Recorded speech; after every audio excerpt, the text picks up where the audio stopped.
बिस्मिल्लाहिर्रहमानिर्रहीम। अल्लाह पाक तेरे शुक्रगुजार हाँ इन्हां लम्हे वास्ते, इस वक्त वास्ते, इन्हां घड़ियां वास्ते। माहे रमज़ानुल मुक़द्दस जिहड़ा बड़ा ही बाबरकत महीना वा ते रहमतां ते बारिशां वाला महीना वा। इस महीने साडा टारगेट सीगा कि असीं 500 लोगों तक पहुँचना वा। वो लोग जिहड़े मुस्तहिक ने, वो लोग जिहड़ी बेवा भैणां ने ते बच्चे ने, वो लोग जिहड़े माजूर घरां वाले बच्चियां वाले घर ने, उन्हें घरां च पहुँचना वा। ते एक सोच सी कि वो घर जिन्हें 4 साल तो चले आ रहे हैं, सब तो पहले असीं उन्हां नूं और बाद दे विच होरां नूं। हाँ जी। ते अज असीं आए हैं 45 गाबे। इत्थे 2-3 पिंडां दे विचों बीबियां ने, 4 पिंडां दियां बीबियां ने, और ये बीबियां वो ने जिहड़ियां साडियां भैणां ने और किसी अगे हत्थ नहीं फैला सकदियां। और साडियां भैणां ने नकाब कीते, बहुत अच्छी गल आ।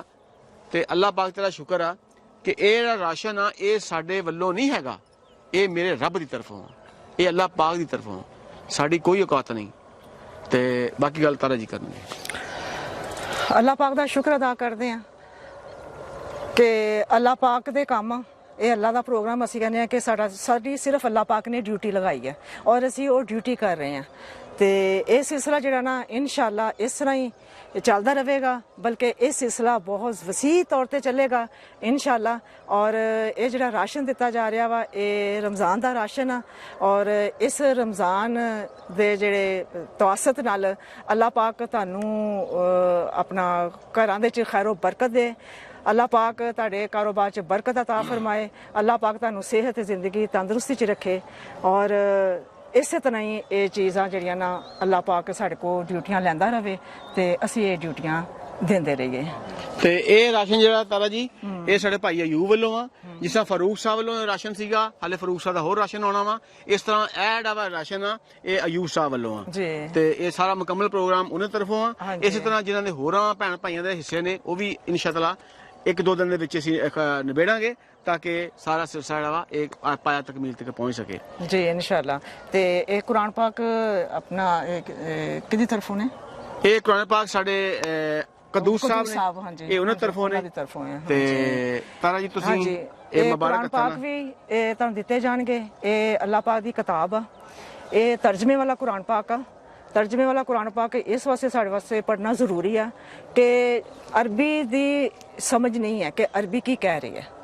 उर्दू ओहदे नाल आ ते उर्दू सब पढ़ते ने ते उर्दू च समझ आती है कि कुरान पाक सानू की कह रहा वा। ये हमारी साड़ी जिंदगी दी गुजारन वास्ते हदायती किताब है और असी इनू जिन्नी देर तक अपना समझांगे नहीं तो फिर असी उन्नी देर तक अमल भी नहीं कर सकांगे। ये किताब नू उर्दू पढ़ना और समझना और फिर ये ऊपर अमल करना।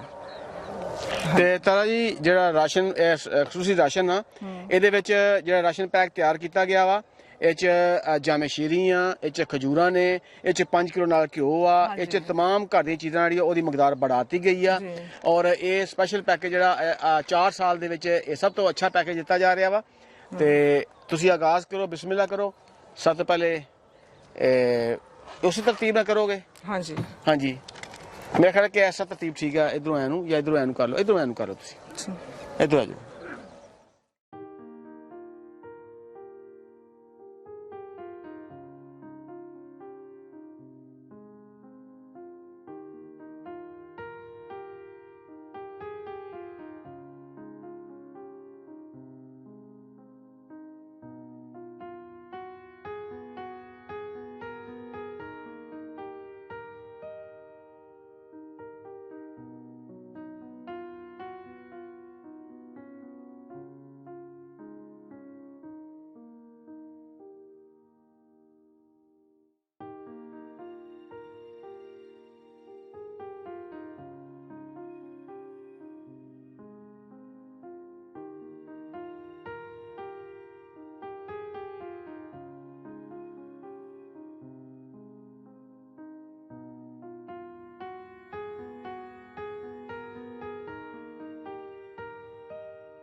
अल्हम्दुलिल्लाहि रब्बिल आलमीन अर्रहमानिर रहीम मालिकि यौमिद्दीन इय्याका नअबुदु व इय्याका नस्तईन इहदिनस सिरातल मुस्तकीम सिरातल लज़ीना अनअमता अलैहिम गैरिल मग़ज़ूबि अलैहिम वलद्दालिन। या इलाही ਇਹ ਜਿੰਨੀਆਂ ਬਾਜੀਆਂ ਬੈਠੀਆਂ ਨੇ ਜਿਹੜੇ ਰਾਸ਼ਨ ਲੈ ਕੇ ਆਏ ਨੇ ਇਹਨਾਂ ਨੂੰ ਸਭ ਨੂੰ ਇੰਨਾ ਕੁ ਜ਼ਿਆਦਾ ਦੇ ਕਿ ਕਦੀ ਇਹਨਾਂ ਦੇ ਘਰ ਕਿਸੇ ਚੀਜ਼ ਦੀ ਕਮੀ ਨਹੀਂ ਹੋਈ। ਇਹ ਸਾਡੇ ਸਿਰ ਤੇ ਹੱਥ ਰੱਖਦੇ ਨੇ, ਅੱਲਾ ਸੋਨਾ ਇਹਨਾਂ ਦੇ ਸਿਰ ਤੇ ਹੱਥ ਰੱਖੇ। ਅੱਲਾ ਸੋਨਾ ਇੰਨਾ ਕਿ ਇਹਨਾਂ ਨੂੰ ਜ਼ਿਆਦਾ ਦੇ ਕਿ ਸਾਡੇ ਵਰਗੇ ਅੱਲਾ ਇਹਨਾਂ ਨੂੰ ਦਵੇ, ਇਹ ਸਾਡੇ ਵਰਗਿਆਂ ਦੇ ਨਾ ਹੱਥ ਸਿਰ ਤੇ ਹੱਥ ਰੱਖ ਸਕਣ। ਠੀਕ ਹੈ ਨਾ, ਹਰ ਕਿਸੇ ਦੀ ਮੁਸ਼ਕਿਲ ਆਸਾਨ ਕਰੀ। ਠੀਕ ਹੈ, ਕਿਸੇ ਦੇ ਸਦਕੇ ਅੱਲਾ ਸੋਨਾ ਇਹਨਾਂ ਦੀ ਮੁਸ਼ਕਿਲਾਂ ਆਸਾਨ ਕਰੀ। ਬਾਜੀ ਨੇ ਅੱਲਾ ਸੋਨਾ ਇਹਨਾਂ ਨੂੰ ਸਿਹਤ ਤੰਦਰੁਸਤੀ ਦੇ। ठीक है, भाई आए ने जिन्ने आए ने, ठीक है, सब दियां मुश्किलें आसान करी। आमीन आमीन। अल्लाह पाक तुझसे खैर मांगते हैं क्योंकि तू खैर करने वाला है। अल्लाह पाक तुझसे करम मांगते हैं क्योंकि तू करम करने वाला है। अल्लाह पाक जिन बहनों और भाइयों की तरफ से ये राशन दिया जा रहा है, अल्लाह पाक उनके घर में खैर और बरकत दें, सेहत ज़िंदगी तंदुरुस्ती दें। अल्लाह पाक उनको अपने हिफ्ज़-ओ-मान में रखें। अल्लाह पाक सब पे अपना रहम अपना करम कर दे। अल्लाह पाक जो बीमार हैं उनको शफा दे दे। अल्लाह पाक जिनके घरों में तंगी दस्ती है, अल्लाह पाक उनके घरों में अल्लाह पाक वाफर मिक़दार अल्लाह पाक रिज़्क़ अता फरमा। अल्लाह पाक तेरे दरवाजे खुले ने। अल्लाह पाक सबके लिए खुले तेरे दरवाजे। अल्लाह पाक सबको अपने दरवाज़ों से नवाज दे। अल्लाह पाक सबके लिए खैर कर दे। अल्लाह पाक तेरा शुक्र अदा करते हैं इस लम्हे के लिए, इस घड़ी के लिए, इस वक्त के लिए जो तूने आज दिया। अल्लाह पाक आने वाले दिनों के लिए तुझसे तेरा रहम मांगते हैं, करम मांगते हैं, तेरी बरकत मांगते हैं। आमीन।